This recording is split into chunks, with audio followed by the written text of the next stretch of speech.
I've spent the last 8 years of my life finding out exactly what makes a great outfit. Now, I'm no pro stylist, but I have found out a few tips and tricks along the way.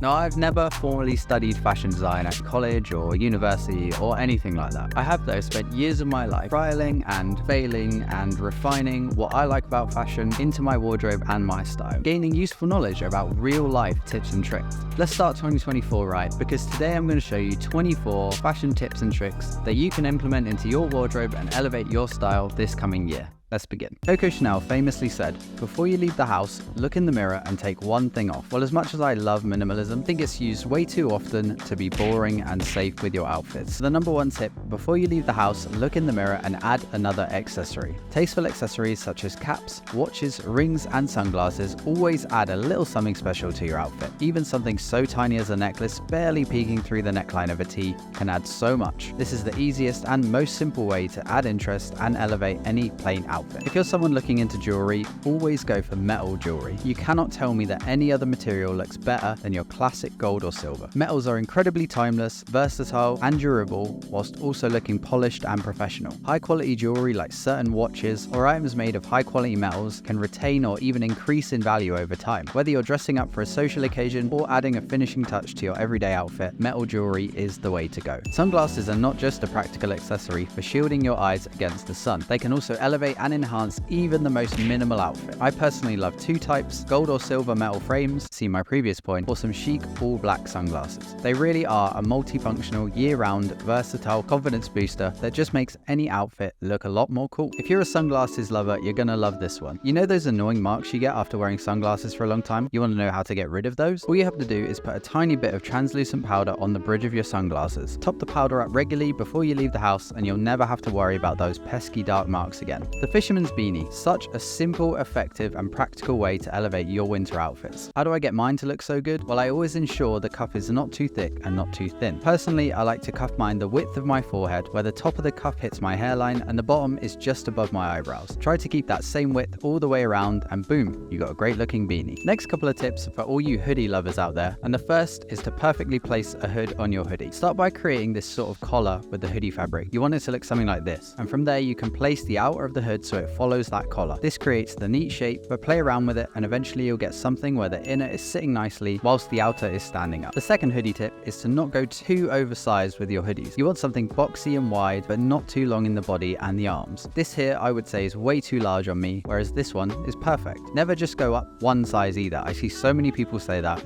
It's just not right. You want it to look intentionally oversized by choice, not something you just grabbed from your dad's wardrobe. The last hoodie tip is to crop your hoodies with a shoelace. This can be a game changer if you find your hoodies are a little bit too long. Now there's two ways you can go about this. The simpler way is to put on your hoodie, then tie a shoelace around the waistband a little above where you want it to be cropped. Then simply fold the hoodie over itself and boom, you got a cropped hoodie. This is not a perfect solution though, as it will likely come loose and need to be retied over the course of a day. If you're after something more reliable, you can go a step further and cut little holes into the waistband and run the shoelace through that. It's much more reliable, but you will have to damage your hoodie in the process. These holes will also likely fray over time, so could ruin the hoodie. It's up to you which is better for your needs. Tip number 9 is an easy color rule that anyone can follow and look good. All you need to know is black plus white plus literally any color. You have a wide range of contrast throughout your outfit because of the black and the white, making it appear very considered, and then the outfit is just topped off by your favorite color pop. When I'm running late for something, this is my go-to outfit formula. Tip 10 is about your shoelaces and matching your intentions so you don't look sloppy. For those who love a modern, clean, minimal take,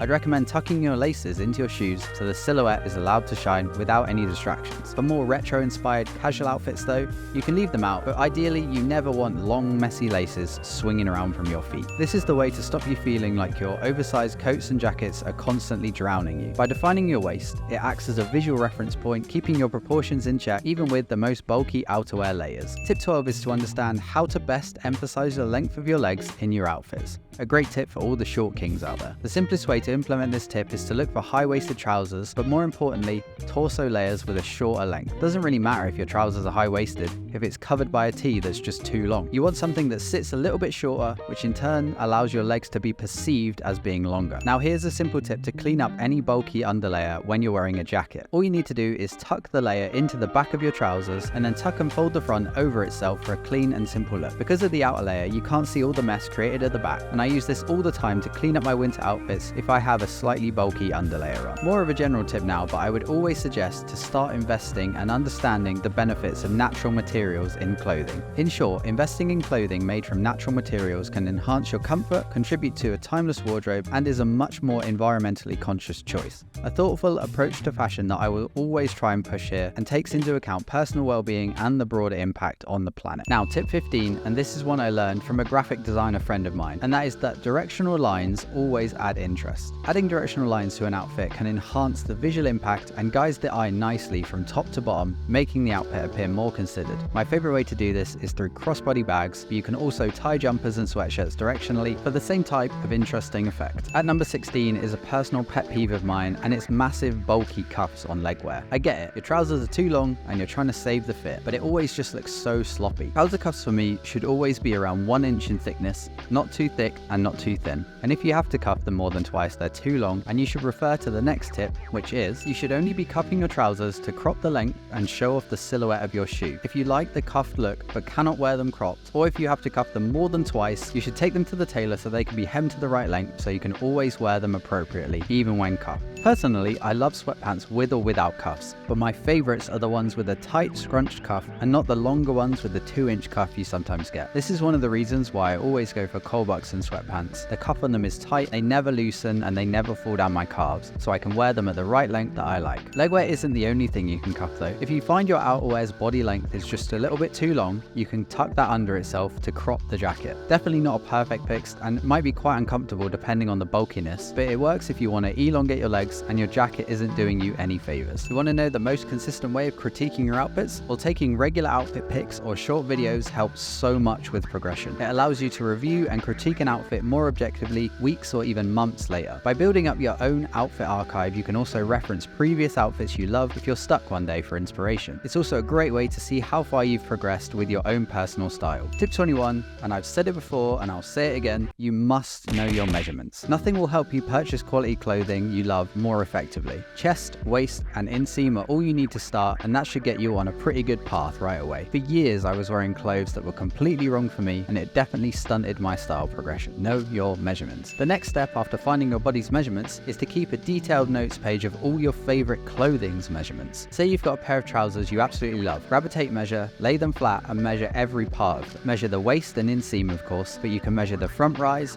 the hip, the thigh, the knee, the leg opening, and finally the outer length. 8 numbers is all you need. And then you can heavily reference these numbers when you're shopping online and get a great idea of how any new item will fit you without even seeing them in person. Second to last now, and it is to learn how to look after your clothes. It's no good knowing all these style tips or starting this journey of building that foundational wardrobe if your clothes are not kept in good condition by you. Whether it's efficient storage or washing instructions, please take the time to learn all the do's and don'ts of clothing maintenance so your items can keep looking their best for you as long as possible. Look after your stuff. And finally on this list, even when your clothing and styling may not be top notch yet, a fantastic personal fragrance can make a substantial difference in so many situations. Much like clothing serves as a means of expressing your personality, a unique scent can boost that even further. The fusion of a great fragrance with great personal style is a powerful combination that appeals to 2 vital senses and will undoubtedly enhance your confidence across anything you find yourself doing in your life. Alright guys, and those are 24 of my favorite style tips to help you start this year on the best foot. I really hope at least one of these tips can help you out in some way. If you made it this far in the video, thank you so much. And if you're a beginner, by the way, I highly recommend you go and check out this video here. Have a wonderful week guys, and I'll see you in the video next week. See you then.